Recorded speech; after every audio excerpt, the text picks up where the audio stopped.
पिछले पार्ट की एंडिंग में हमने देखा था कि काजुया चिजुरू से उसके लिए मूवी बनाने का वादा करता है, जिससे चिजुरू की दादी अपनी पोती को बड़े पर्दे पर देख पाए। और अब उन्हें सबसे पहले क्राउड फंडिंग की जरूरत है, जिससे उन्हें मूवी बनाने के लिए पैसे मिल सके। अब इसकी अगली सुबह हम देखते हैं कि काजुया एक प्रोड्यूसर को अपनी क्राउड फंडिंग का वेब पेज दिखाने आया था, क्योंकि मैनेजर के अप्रूवल से उसका पेज ऑनलाइन हो सकता है, जिसके बाद ही उन्हें मूवी के लिए डोनेशन मिल सकता है। लेकिन मैनेजर काजुया को बताता है कि इस टाइम उसका पेज काफी बुरा है और ऐसे तो कोई अपना एक पैसा भी डोनेट नहीं करेगा। साथ ही ये लड़की चिजुरू एक नई एक्ट्रेस है जिसे लोगों ने देखा तक नहीं है, और ऐसी किसी लड़की के लिए कोई क्यों ही अपना पैसा देगा। मैनेजर काजुया को उसके पेज को और ज्यादा अट्रैक्टिव बनाने को कहता है, जिससे लोग उस पर रुकें, और साथ ही चिजुरू की कुछ फोटोज भी अपलोड करने को कहता है, जिससे लोगों को पता चले कि वो पैसे किसके लिए डोनेट कर रहे हैं। फिर मैनेजर काजुया का प्रोजेक्ट लॉन्च होने से पहले ही रिजेक्ट कर देता है, जिसके बाद काजुया इस सब के बारे में शाम को चिजुरू को बताता है कि उनका प्रोजेक्ट मैनेजर ने अभी के लिए रिजेक्ट कर दिया है। चिजुरू को ये सुनकर थोड़ा दुख तो होता है, पर वो काजुया से कहती है कि उसे उसके ऊपर पूरा भरोसा है और वो सब ठीक कर ही देगा।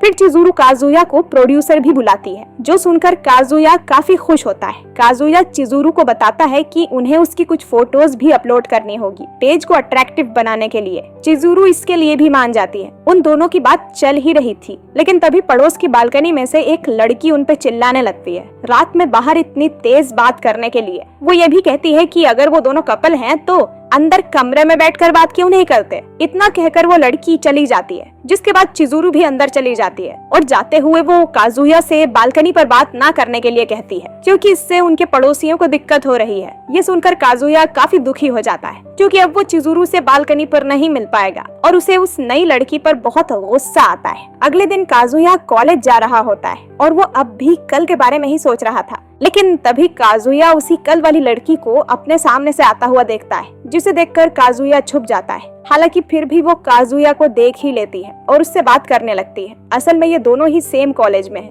लेकिन काजुया उसका सीनियर है। जिसके बाद वो लड़की अपना नाम मिनी बताती है और कल रात के लिए उससे माफी मांगती है। फिर वो अपनी फ्रेंड को बालकनी वाले इंसिडेंट के बारे में बताने लगती है, पर काजुया नहीं चाहता था कि वो किसी को भी चिजुरू के बारे में बताए। काजुया मिनी को अकेले में ले जाकर काफी मुश्किल से समझाता है कि वो उसकी बालकनी वाली बात कॉलेज में किसी को भी ना बताए। बहुत मुश्किलों के बाद मिनी इसके लिए मान जाती है। उसी रात हम देखते हैं कि काजुया काफी सोच रहा होता है कि उसे ऐसा क्या लिखना चाहिए जिससे वो लोगों को पैसे डोनेट करने के लिए मना सके। उसे लगता है कि उन्हें चिजुरू की दादी वाली बात भी सबको बता देनी चाहिए। तभी काजुया के पास चिजुरू का मैसेज आता है और वो बताती है कि वो उससे मिलने उसके अपार्टमेंट में आ रही है। ये पढ़कर काजुया काफी हैरान हो जाता है, क्योंकि चिजुरू पहली बार खुद से उसके कमरे में आ रही थी। वो जल्दी से अपना रूम साफ करने लगता है और उल्टे सीधे सपने देखता है। कुछ ही देर में चिजुरू आ भी जाती है। काजुया काफी नर्वस दिख रहा था। फिर चिजुरू बताती है कि वो यहाँ सिर्फ उससे मूवी के बारे में बात करने आई है और उसकी मदद करने आई है, क्योंकि अब वो दोनों बालकनी में बात नहीं कर सकते। जिसके बाद काजुया भी सीरियस हो जाता है और क्राउड फंडिंग अमाउंट के बारे में चिजुरू को समझाने लगता है। हालांकि अब भी काजुया नर्वस हो रहा था,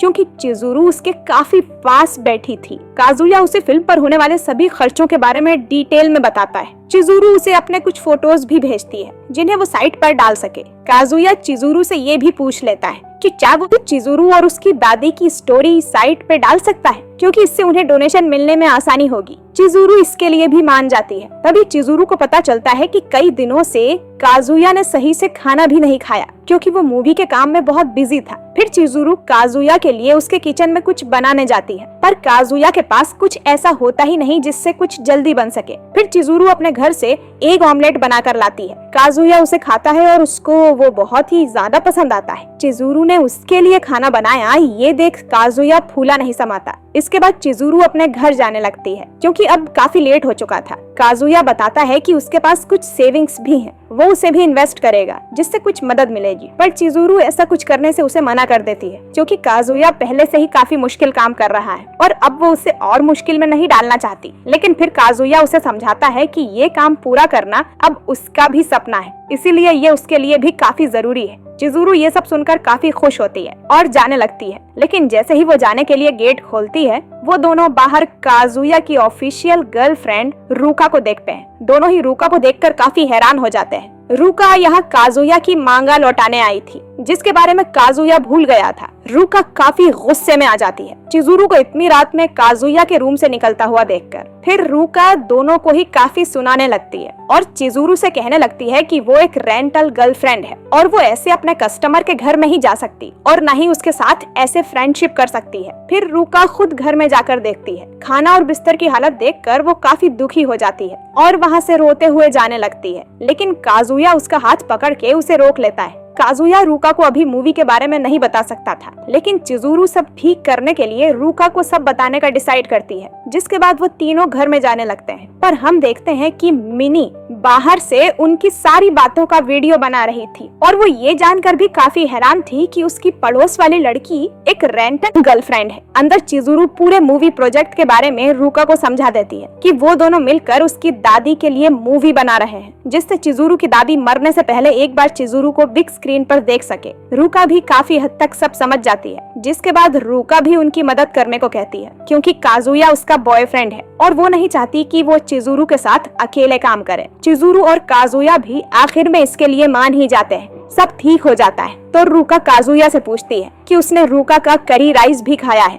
और चिजुरू का बनाया ऑमलेट भी, तो उसे दोनों में से सबसे अच्छा क्या लगा। काजुया ये सुनकर काफी घबरा जाता है, क्योंकि उसे रूका के इस सवाल का जवाब देने का कोई सही तरीका समझ में नहीं आ रहा था। लास्ट में काजुया को ना चाहते हुए भी रूका के राइस को ही अच्छा बताना पड़ता है। रूका इससे काफी खुश होती है, हालांकि चिजुरू को इससे ज्यादा फर्क नहीं पड़ता, जिसके बाद चिजुरू जाने लगती है और रूका कुछ देर यहीं रुकने का डिसाइड करती है। अगले दिन हम देखते हैं कि काजुया वापस अपने फंडिंग पेज को इम्प्रूव करके उसी मैनेजर के पास लेकर जाता है। इस बार मैनेजर काजुया का पेज काफी ध्यान से भी देखता है। वहीं दूसरी तरफ चिजुरू मूवी के बारे में अपनी दादी को बताती है और उनसे परमिशन भी मांगती है। दादी ये सुनकर काफी खुश होती है और उन्हें समझ भी आ जाता है कि ये आइडिया जरूर काजुया का होगा और वो खुशी खुशी परमिशन भी दे देती है। फिर चिजुरू अपनी दादी से पूछती है कि उन्हें कैसा महसूस हुआ था जब उसने पहली बार अपने बॉयफ्रेंड से उन्हें मिलवाया था। दादी बताती है कि उन्हें काफी अजीब लगा था, क्योंकि चिजुरू पहली बार किसी लड़के को उनसे मिलवाने लाई थी। हालांकि जब वो काजुया से मिली तो उन्हें काफी अच्छा लगा। काजुया कोई परफेक्ट लड़का नहीं है, लेकिन वो एक अच्छा इंसान है जो चिजुरू की हमेशा मदद करेगा। चिजुरू भी अपनी दादी की ये बातें सुनकर काफी खुश होती है, जिसके बाद हम देखते हैं कि काजुया भागकर चिजुरू से मिलने आ रहा था। फिर काजुया चिजुरू को बताता है कि उसका प्रोजेक्ट अप्रूव हो चुका है और अब वो आगे बढ़ सकते हैं। हालांकि चिजुरू ये सुनकर बहुत ज्यादा खुश नहीं दिखती, क्योंकि वो अब भी अपनी दादी की बातों के बारे में सोच रही थी। फिर जाते हुए वो काजुया की तारीफ करती है और उससे कहती है कि वो सचमुच में काफी अच्छा लड़का है। ये सुनकर काजुया हमेशा की तरह काफी खुश हो जाता है। शाम को ही काजुया उनके डोनेशन पेज को पब्लिक कर देता है और उन्हें काफी अच्छा डोनेशन भी मिलने लगता है। अगले दिन कॉलेज के लिए निकलते हुए काजुया चिजुरू को बताता है कि उनकी मूवी के लिए काफी सारे लोग डोनेट कर रहे हैं और इतनी जल्दी उन्होंने 60,000 से ज्यादा रुपए इकट्ठा कर लिए हैं। चिजुरू भी ये सुनकर काफी हैरान होती है। काजुया बताता है कि अब अगर इसी स्पीड के साथ लोग डोनेट करते रहे तो उनका अमाउंट आधे महीने में ही पूरा हो जाएगा। फिर चिजुरू बताती है कि अभी भी उनके पास काफी सारा काम बचा है, जैसे अभी तक मूवी की स्क्रिप्ट तैयार नहीं है। फिर चिजुरू वहाँ से कॉलेज के लिए चली जाती है। कॉलेज जाकर काजुया रूका को बता रहा था कि अभी तक उनकी स्क्रिप्ट भी शुरू नहीं हुई है और वो किसी प्रोफेशनल को भी काम नहीं दे सकते, क्योंकि वो काफी पैसा लेगा। फिर रूका काफी सारे बुक राइटर्स के बारे में बताती है जिनसे काजुया को कुछ मदद मिल सकती है। काजुया ये देखकर काफी खुश होता है कि रूका भी अपनी पूरी कोशिश कर रही है उनकी हेल्प करने में। रूका कहती है कि काजुया एक अच्छा काम कर रहा है और इसीलिए वो उसे पसंद करती है। उसी रात हम देखते हैं कि काम की वजह से काजुया काफी परेशान हो रहा था। फिर वो अपने लिए कुछ खाने को लेने जाने लगता है, लेकिन तभी उसके साइड वाले अपार्टमेंट में कोई उसे अंदर खींच लेता है। काजुया देखता है कि मिनी ने अपने कमरे में उसे खींच लिया था और वो खुद भी उसके ऊपर गिर जाती है। काजुया यहाँ से जाने की कोशिश करने लगता है, पर मिनी उसे रुकने को कहती है। फिर मिनी काजुया को वो वीडियो दिखाती है जिसमें रूका चिजुरू से कह रही थी कि वो एक रेंटल गर्लफ्रेंड है। काजुया ये देखकर काफी हैरान और परेशान हो जाता है कि मिनी के पास चिजुरू के रेंटल गर्लफ्रेंड होने के सबूत भी हैं। फिर काजुया उसे वीडियो डिलीट करने को कहता है, लेकिन मिनी बताती है कि वो उस वीडियो को क्लाउड पर भी डाल चुकी है, तो तो वो अब उसे डिलीट नहीं कर सकती।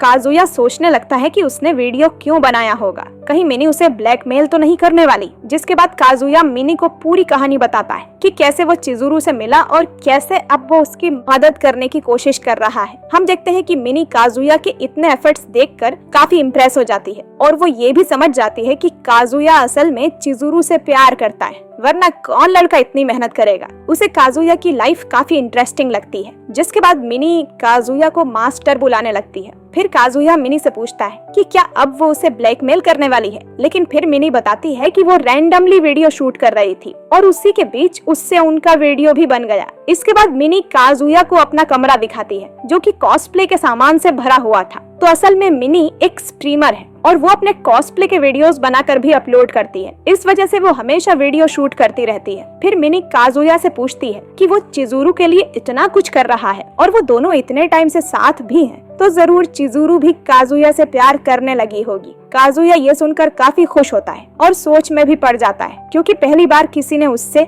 ऐसा कहा है। जिसके बाद मिनी काजुया से कहती है कि वो उसकी पूरी हेल्प करेगी जिससे चिजुरू और काजुया साथ आ जाएं। ये सब जानकर काजुया भी काफी खुश और एक्साइटेड हो जाता है और वापस अपने कमरे में आ जाता है। वहीं चिजुरू भी काजुया की बालकनी में देखती है कि वो अब तक जाग रहा है और एपिसोड नंबर 2 यहीं पर एंड हो जाता है। तो दोस्तों, आपको ये पार्ट कैसा लगा कमेंट करके जरूर बताइए।